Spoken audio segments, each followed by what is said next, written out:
Hello and welcome to ninja prep. This is Kapil Goyal, your educator and mentor for PG physics. तो इस lecture के अंदर हम लोग डिस्कस करेंगे effective mass of electron. Effective mass of electron की ज़रूरत क्यों पड़ी, क्या इसकी वैल्यू आती है, इसका फिर हम वेरिएशन देखेंगे मास का और के स्पेस वेक्टर के साथ, और इसका फिर फिजिकल सिग्निफिकेंस जो है वो हम डिस्कस करेंगे। ठीक है, तो सबसे पहले हम ये डिस्कस कर लेते हैं कि जो ये इफेक्टिव मास जो है इसकी ज़रूरत क्यों पड़ी। जब हमारे पास मास है तो अलग से एक अलग वर्ड क्यों लाया गया इफेक्टिव मास। देखो, जब हम क्रिस्टल लैटिस पढ़ते हैं, जब हम क्रिस्टल के बारे में पढ़ते हैं तो वहां पर भी हम ट्रेवल कराते हैं किसका, इलेक्ट्रॉन का। तो दो चीज़ें हैं, एक होता है फ्री इलेक्ट्रॉन, फ्री इलेक्ट्रॉन जो कि फ्रीली ट्रैवल करता है, और एक इलेक्ट्रॉन जो किसके अंदर ट्रैवल कर रहा है, लैटिस के अंदर ट्रैवल कर रहा है। तो जब इलेक्ट्रॉन किसी क्रिस्टल के अंदर ट्रैवल करता है या लैटिस के अंदर ट्रैवल करता है तो वो कंप्लीटली फ्री नहीं रहता। वो क्या करता है, वो लगातार इंटरेक्ट करता है। किसके साथ इंटरेक्ट करता है, पेरियोडिक पोटेंशियल, है ना। पेरियोडिक पोटेंशियल आपको पता होगा, जो एक टाइम के बाद अपने आप को रिपीट करे उसको हम पेरियोडिक पोटेंशियल बोलते हैं। तो पेरियोडिक पोटेंशियल के साथ लगातार क्या करेगा, इंटरेक्ट करेगा। तो इंटरेक्ट करेगा तो वो जो इलेक्ट्रॉन है या जो वेव पार्टिकल है उसकी जो मोशन है वो एक फ्री स्पेस में इलेक्ट्रॉन की मोशन या वेव की मोशन से डिफरेंट होगी, है ना, क्योंकि वो लगातार क्या कर रहा है, टक्कर कर रहा है, या लगातार उसके सामने कौन आ रहा है, पेरियोडिक पोटेंशियल आ रहा है। तो अब ऐसे केस में यदि हम इलेक्ट्रोडायनेमिक इक्वेशंस जो हैं उनको यूज करेंगे, चार्ज करियर की जो हम इलेक्ट्रोडायनेमिक इक्वेशंस यूज करते हैं उनको यूज करेंगे, तो अब क्या करना पड़ेगा हमें, जो मास की जो वैल्यू हम लेते हैं, जो कि हम फ्री इलेक्ट्रॉन की लेते हैं, अब फ्री इलेक्ट्रॉन की ले नहीं सकते क्योंकि उसका लगातार इंटरेक्शन हो रहा है पोटेंशियल के साथ। तो अब जो इलेक्ट्रोडायनेमिक इक्वेशंस हम यूज करते हैं फ्री चार्ज करियर के लिए या चार्ज करियर के लिए, तो वहां पर हमें मास की वैल्यू को चेंज करना पड़ता है, और चेंज करी हुई मास की जो वैल्यू है उसको हम बोलते हैं इफेक्टिव मास। और ये हम चेंज क्यों करते हैं, जैसे ही हम ये वैल्यू को चेंज करेंगे क्रिस्टल लैटिस के लिए, तो वो क्रिस्टल लैटिस का इफेक्ट जो उस मास के ऊपर आ रहा है वो कंसीडर हो जाएगा, और कंसीडर हो जाएगा तो उसके बाद वो जो इक्वेशन बन जाएगी वो ठीक वैसे बन जाएगी जैसे एक फ्री चार्ज करियर की इक्वेशन बन जाती है। ठीक है, तो इसलिए हम किसका यूज करते हैं, फ्री जो इफेक्टिव मास ऑफ इलेक्ट्रॉन है उसका यूज करते हैं। तो सबसे पहले हम ये सब लिख लेते हैं कि इफेक्टिव मास ऑफ इलेक्ट्रॉन आया क्यों। तो effective mass of electron, effective mass of electron,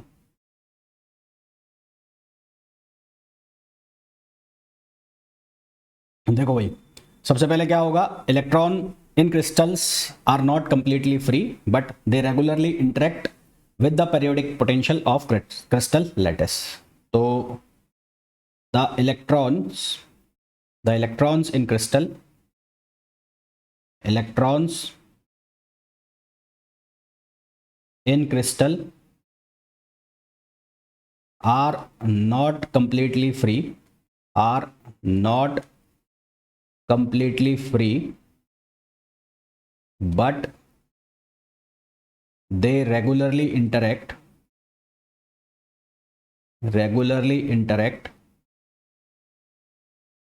with periodic potential, regularly interact with periodic potential of crystal lattice, with periodic potential of crystal lattice, of crystal lattice. तो वो crystal lattice के periodic potential से लगातार क्या करते रहते हैं, interact करते रहते हैं, जिसकी वजह से जो वेव पार्टिकल की मोशन है वो डिफरेंट हो जाती है फ्री इलेक्ट्रॉन में जो पार्टिकल की मोशन होती है उससे। ठीक है, as a result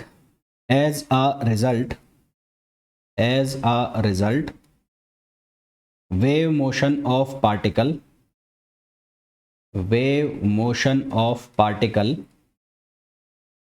is different from the wave motion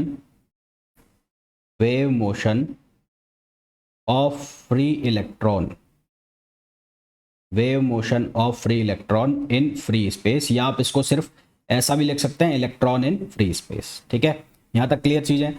अब क्या होगा, अब यदि हम यहां पर इलेक्ट्रोडायनेमिक इक्वेशन यूज करेंगे चार्ज करियर वाली, तो उसके लिए हमें जो इफेक्टिव मास है या जो मास है उसकी वैल्यू को क्या करना पड़ेगा, चेंज करना पड़ेगा। तो while using the equation of electrodynamics, while using the equation of electrodynamics, while while using the equation of electrodynamics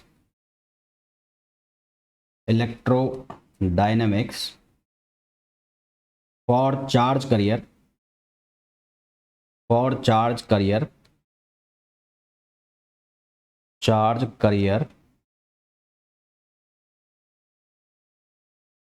we must altered the value of mass so that effect of lattice can be taken into account and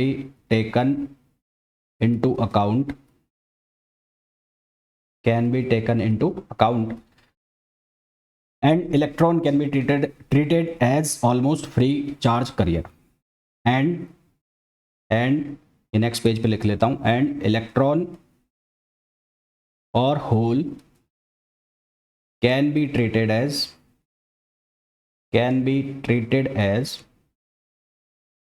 free charge carrier, और उसको free charge career की तरह treat किया जा सके। ठीक है, तो इसलिए हमने कॉन्सेप्ट यूज किया किसका, concept of effective mass of electron.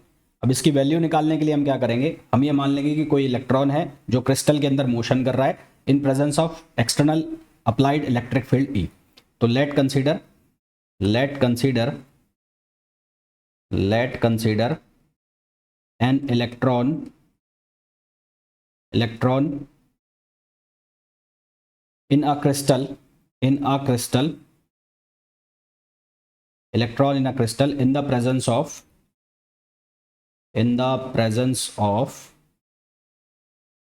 external applied electric field E। External applied electric field ई लग रहा है और उसके अंदर क्रिस्टल के अंदर मौजूद है, और हम ये मान लेते हैं कि जो इनिशियली जो उसकी स्टेट है वो है के स्टेट। ठीक है, सपोज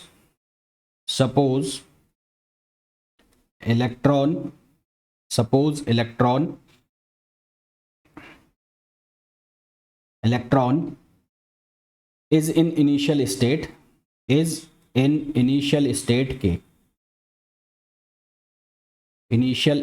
के उसकी जो इनिशियल स्टेट है वो क्या है, के है। ठीक है, जब एक्सटर्नल अप्लाइड फील्ड लगेगा उसके ऊपर, तो फील्ड लगेगा चार्ज के ऊपर, तो वो उसको क्या कराएगा, मोशन कराएगा, तो उसके ऊपर एक फोर्स आ जाएगा ई। ठीक है, तो when field applied on electron, then electric force E will act on electron. तो एक इलेक्ट्रॉन पर एक इलेक्ट्रिक फोर्स लगेगा ई। अब इस ई इलेक्ट्रिक फोर्स की वजह से ये क्या करेगा, मूव करेगा, एक डिस्टेंस पे मूव करेगा। मान लेते हैं वो डिस्टेंस क्या है, dx है, और टाइम जो है वो dt है। तो let electron travel to a distance dx in time dt, travel to a distance in time dt due to electric force। तो यहां पर हम क्या निकाल लेंगे, वर्क डन निकाल लेंगे। तो वर्क डन जो होगा वो किसके बराबर होता है, वो होता है फोर्स इनटू डिस्प्लेसमेंट या डिस्टेंस। ठीक है, तो वर्क डन, फोर्स की वैल्यू कितनी हो गई, ई, और डिस्टेंस जो हो गया वो कितना हो गया, dx हो गया। डिस्टेंस कितना हो गया, dx हो गया। इसको लिख दिया मैंने इक्वेशन नंबर फर्स्ट। अब जब वो आगे बढ़ेगा तो उसके पास वेलोसिटी भी आएगी, है ना। तो लेट वेलोसिटी ऑफ इलेक्ट्रॉन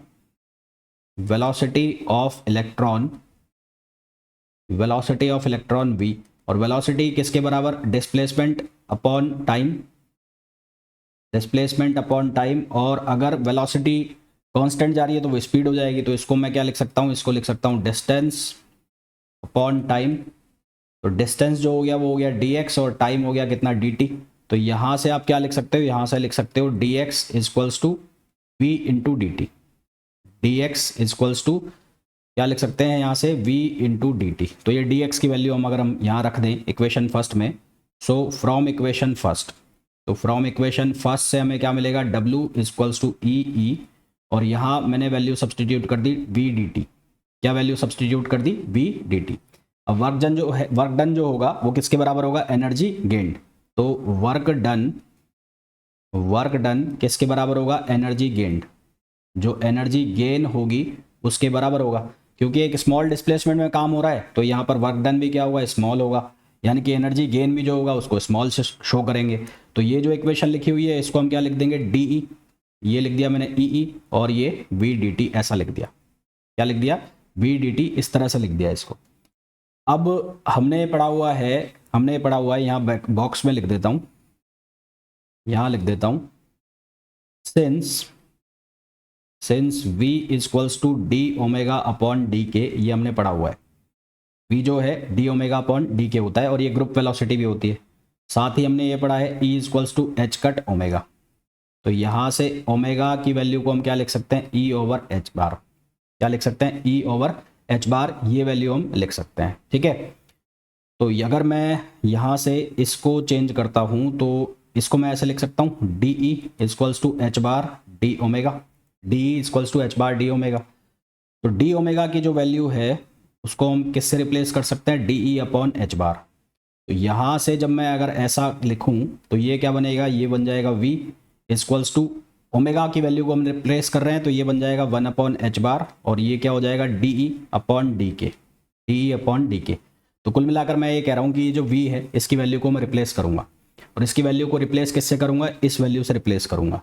तो यहाँ पर अब हमारे पास क्या बन जाएगा, हमारे पास बन जाएगा, ये बनेगा d e equals to e capital e, और v की ये वैल्यू मैं अगर रखता हूँ यहाँ पर तो ये एच बार यहाँ पर आ गया, और ये क्या हो जाएगा, ये हो जाएगा डी ई ओवर डी के, डी ई ओवर डी के, और डॉट प्रोडक्ट हो जाएगा किसके साथ, डी टी के साथ। तो यहाँ तक कहानी समझ में आ गई होगी सारी कि मैं कर क्या रहा हूँ।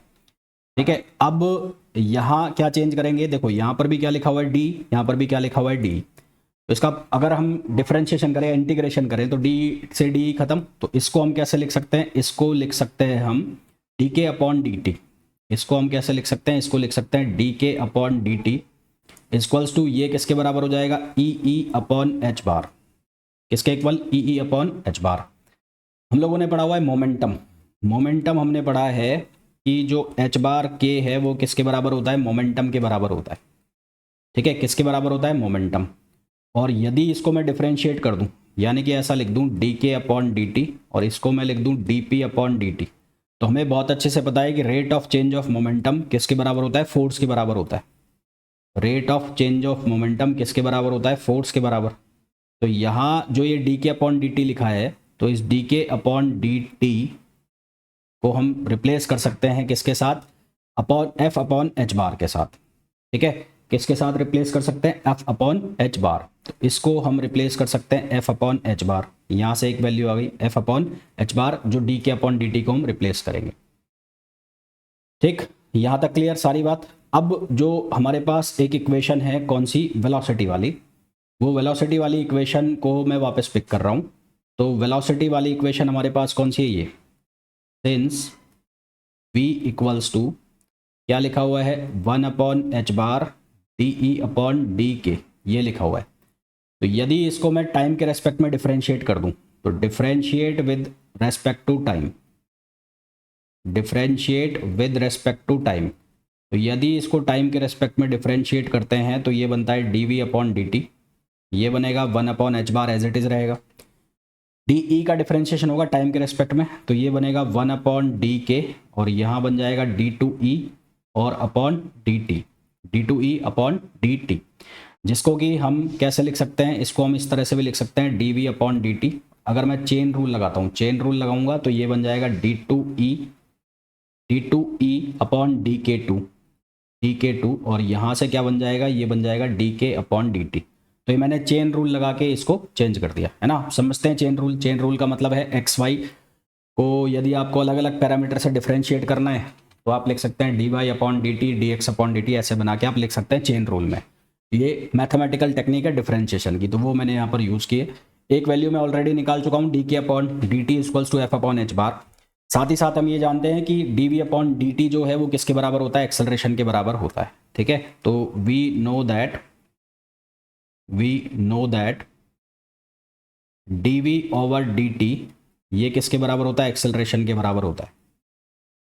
dv/dt किसके इक्वल होता है, एक्सेलरेशन के इक्वल होता है। ठीक है, तो एक्सेलरेशन की हमारे पास वैल्यू आ गई dv/dt। तो अब हम क्या करेंगे, अब हम करेंगे ये जो हमारे पास वैल्यू आई है एक्सेलरेशन की, इस एक्सेलरेशन की वैल्यू में dv/dt जो है उसको हम सब्सटीट्यूट करेंगे। तो हमारे पास dk/dt बन रहा है, तो dk/dt बन रहा है हमारे पास f/h। तो ये वैल्यू हम सब्सटीट्यूट करेंगे कौन सी इक्वेशन में, हमारे पास जो ये वाली इक्वेशन बनी है, ये वाली इक्वेशन में हम dk/dt की वैल्यू डालेंगे और dA/dt की वैल्यू डालेंगे। तो यहाँ तो ये वैल्यू डाल दूंगा मैं, और यहाँ पर मैं इसकी जगह लिख दूंगा एक्सेलरेशन। सो एक्सेलरेशन जो है वो किसके बराबर हो जाएगा, 1/h बार और d2e/dk2 और यहाँ क्या लिख दोगे आप, यहाँ लिख दोगे f/h बार। तो ये f/h बार और पहले से h बार है तो इसका हो जाएगा ट्वाइस, तो इसको रीअरेंज करके हम लिख देंगे a/f और ये हो जाएगा 1/h बार स्क्वायर। ये हो गया d2e/dk2। अब हम ये जानते हैं कि f बराबर होता है ma, तो a/f जो है वो किसके बराबर हो जाएगा, m के बराबर हो जाएगा। ठीक है, एक मिनट, यहाँ से f/a जो है m वो किसके बराबर हो जाएगा, f/a। m किसके बराबर हो जाएगा, f/a, ये किसकी वैल्यू हो जाएगी, m की वैल्यू हो जाएगी। तो इसको मैं रीअरेंज करके लिखूं तो ये इसको मैं लिखूंगा यहाँ पर m' का मतलब होगा इफेक्टिव मास। तो ये इफेक्टिव मास किसके बराबर हो गया, h बार स्क्वायर d2e/dk2।